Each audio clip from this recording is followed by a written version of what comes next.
तो ये तो मॉडलिंग का था, फिर आपने रैंप पे भी वॉक किया। मैंने रैम्प इंटरनेशनली रैम्प भी किया और बहुत रैम्प वॉक की। उसके अलावा फिर मुझे जो एक्टिंग में लेकर आई वो भी one of the legend Savera Nadeem ma'am.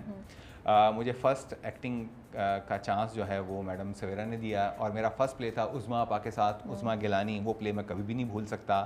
डाक बाबू के नाम से वो प्ले था और वो मेरा स्टार्ट था। और मुझे याद है कि जब मैं सवेरा ने मुझे कहा कि आप समीर एक्टिंग करोगे, तो मैं हंसना शुरू हो गया। मैंने कहा मॉडलिंग होती नहीं है, एक्टिंग मैं कहाँ से करूँगा। उससे पहले एक डायरेक्टर हैं, एक फ़िल्म के लिए उन्होंने मुझे ऑडिशन के लिए बुलाया। ख़ावर भाई ने कहा कि तुम ऑडिशन दो। मैंने कहा ख़ावर भाई मुझसे नहीं होगा, मैं नहीं कर पाऊँगा। तो मैं आज उनका भी थैंक यू बोलता हूँ। जब मुझे मिले भी तब भी मैंने उनको थैंक्स बोला कि जब मैं ऑडिशन के लिए गया उनके पास तो उन्होंने मुझे कहा कि तुम ज़िंदगी भर भी लगे रहो ना, तुम एक्टिंग नहीं कर सकते। अच्छा। मैं सीढ़ियाँ उतरा, मैं वापस आया।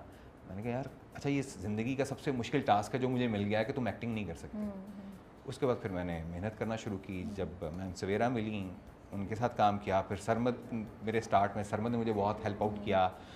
अमीन इकबाल ने मुझे बहुत हेल्प आउट किया मेरे स्टार्ट के करियर में। जितने भी ये डायरेक्टर्स हैं, शाहिद ज़हूर हैं, ये लोग, इनके साथ फिर मैंने काम करना शुरू तो किया। क्या आपने क्या इम्प्रूव किया? मतलब उन्होंने बोला कि आप तो एक्टर बन ही नहीं सकते, फिर आपने अपने आप को कैसे, अपने स्किल को इम्प्रूव किया, क्या किया? अच्छा, मैंने फ़ारूक ज़मीर साहब, बहुत ही प्यारे इंसान, अल्लाह उनको ग़रीक़ रहमत करे।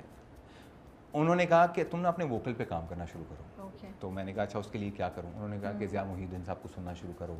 आप अच्छे जितने भी एक्टर्स हैं जिनका एक्सेंट अच्छा है, गाने गुनगुनाना शुरू करो। लाउड आवाज़ में बोलना शुरू करो। गाड़ी में बैठ जाता था, गाने लगाता था और लाउडर आवाज़ में जो है वो गाता था। उसके अलावा ऊंची आवाज़ में नमाज पढ़ना शुरू करो। कुरान पाक की तलावत ऊंची आवाज़ में, तलफ़्फ़ुज़ बेहतर होना शुरू हो। तो ये जो चीज़ें हैं ना, इससे ग्रेजुअली मुझे खुद में फ़ील होना शुरू हो गया। फिर जब आप किसी भी अच्छे, मैं नोमी भाई के साथ काम किया, उनको देखा कि अच्छा वो क्या करते हैं, या और जितने भी अच्छे एक्टर्स हैं ऑल ओवर द वर्ल्ड, उनको फॉलो करना शुरू किया। जब जैसे जैसे वो डायलॉग्स बोलते थे, फिर मैं पीछे पीछे उनके डायलॉग्स बोलने की कोशिश करते थे, वीडियो लगा के। तो वो इस तरह से मैंने अपनी प्रैक्टिस को किया। अभी मेरे जितने भी नए कोलीग मुझे मिलते हैं तो मुझे कहते हैं कि हम कैसे इंप्रूव करें। तो मैंने कहा भाई जब मैं आया था मेरा एक्सेंट भी बहुत बुरा था, लाहौरी एक्सेंट था और कोई इतना अच्छा नहीं था, मुझे एक्सप्रेशंस का इतना नहीं पता था। तो बात वह, उस दिन मुझे एक बात समझ आ गई थी कि मेहनत करने से आप कुछ भी कर सकते हैं। क्योंकि मेरा शौक़ नहीं था।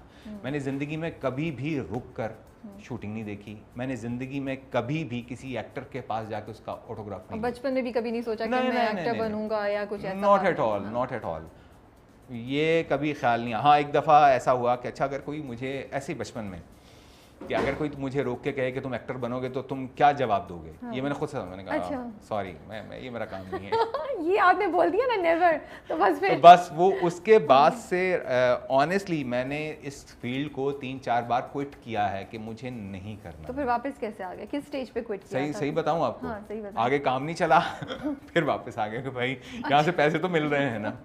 ओके। तो सच्ची बात ये है। बट आपने इसको एज ए चैलेंज लिया, मुझे लगता है। शौक तो हाँ, नहीं बट अब क्या है? अभी भी एक्टिंग, अब एक्टिंग चैलेंज है।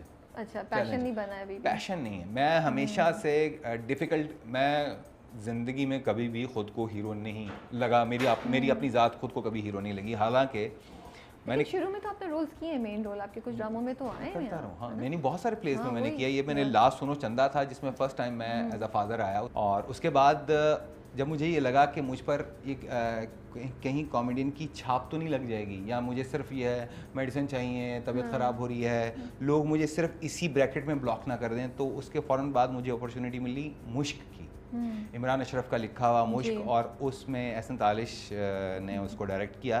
तो उसमें एक कोई ओल्ड एज कैरेक्टर था, तो वो मुझे एकदम से हिट किया। मैंने कहा यार अगर मैं ये कैरेक्टर अच्छे से प्ले करता हूँ और मैं रिकग्नाइज ना करवा पाऊँ लोगों को कि ये सुहेल समीर है, तो ये मेरा चैलेंज था। और अल्लाह का शुक्र है कि मैं उसमें कामयाब हुआ और लोगों ने नहीं रिकग्नाइज किया। जब पता चला मैंने कहा ये तो वो है। हाँ। तो ये था कि अल्लाह का शुक्र है कि उसमें अल्लाह ने मुझे फिर मेरी चाहत के हिसाब से मुझे नवाज दिया। जब ये हो गया मैंने कहा अच्छा यार, फिर खुदा और मोहब्बत की बात चल रही थी। तो एक ऐसा कैरेक्टर जिसमें नॉर्मल सा कैरेक्टर था, कुछ नहीं ऐसा कि एक विलन टाइप कुछ ऐसा है, और विलन भी नहीं है वो, बेसिकली अपनी एक अना का कैदी टाइप इंसान है। तो वजह से मेरी डिस्कशन हुई, मैंने कहा वजह मैं इसको ज़्यादा कलर्स में नहीं जाऊँगा। कह रहा क्यों? कह रहा ये तो बहुत कलरफुल इंसान है। मैंने कहा ये कलरफुल इंसान है, अय्याश नहीं है। मैंने कहा ये कम पढ़ा लिखा इंसान है और आगे खुद को बड़ा दिखाना चाह रहा है। तो मैंने कहा मैं बेसिक्स कलर्स में रहूँगा, 3-4 कलर्स पहनेंगे। मैंने कहा ये इसमें ना वो मैंने वो बाली भी वो पहनी कि ये दोनों का कंट्रास्ट रहे कि अनपढ़ भी है और पढ़ा लिखा बनने की कोशिश करता है और इस तरह से। तो वो जब आपकी मूंछों का स्टाइल भी थोड़ा सा हाँ चेंज वो उसमें हुआ वो ये था। लेकिन ये बताएं, अभी आपकी लुक बड़ी डिफरेंट है। मैं अब पुरानी पिक्चर्स भी आपकी देखती हूँ तो बिल्कुल क्लीन शेव्ड, बड़ी हीरो और वो सब। वो कभी मूड नहीं होता उस तरफ दोबारा जाने का? अब तो कॉन्स्टेंटली मैंने अभी जितने आपके ड्रामे भी देखे हैं और वैसे भी, तो यू स्टेइंग विद द ये कोई कॉन्शियस आपने चेंज ऑफ लुक रखी हुई है या क्या? ये इसके पीछे भी एक बहुत बड़ा सच है कि मैं बेड नहीं कट करवा पा रहा क्योंकि मैं कॉन्टीन्यूसली जो है वो प्रोजेक्ट साइन कर रहा हूँ। एक ख़त्म नहीं होता, दूसरा शुरू होता है, तो दूसरे में भी वही लुक चल रही होती है, तो मैं इसी को बड़ा छोटा करके तो मैनेज कर रहा होता हूँ। तो ऐसा मुझे कोई शौक नहीं है कि मैं बेड रख के तो उसको जो है वो कैरी करूँ। मैंने कहा ये तो बड़ी गुड लुकिंग पिक्चर है, not that you are not looking nice with this also. नहीं मैं मुझे पता नहीं, मैं ऐसा ही हूँ।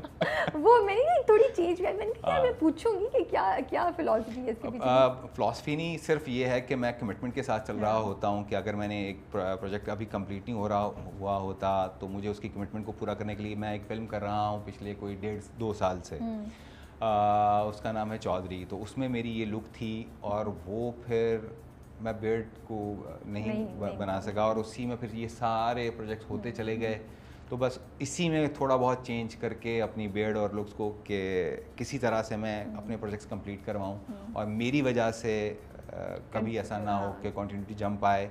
अल्हम्दुलिल्लाह आज के दिन तक मेरा ख्याल है कि ज़िंदगी में शायद एक आध बार ऐसा हुआ हो कि मेरी वजह से शूट डिले हुई हो, कैंसिल नहीं हुई हो। तो मॉडलिंग कब छोड़ दिया आपने? कब सोचा कि बस अब मॉडलिंग नहीं मुझे करनी है? मेरा ख्याल है अभी कभी ऑफर्स आती हैं तो अब तो बड़ा, अभी तो आजकल भी बड़ा वो ज़माना आ गया ना जब नहीं अब आपको मॉडलिंग रैम वॉक के लिए सिर्फ 2 वजूहात की बिना पर कॉल आती है। या तो आपकी पीआर बहुत अच्छी है या फिर आपका इंस्टाग्राम फॉलोअर्स बहुत अच्छे हैं। तो मेरे पास दोनों ही नहीं है, तो इसलिए मॉडलिंग के लिए टीवीसीज़ के लिए तो आती रहती हैं कॉल्स।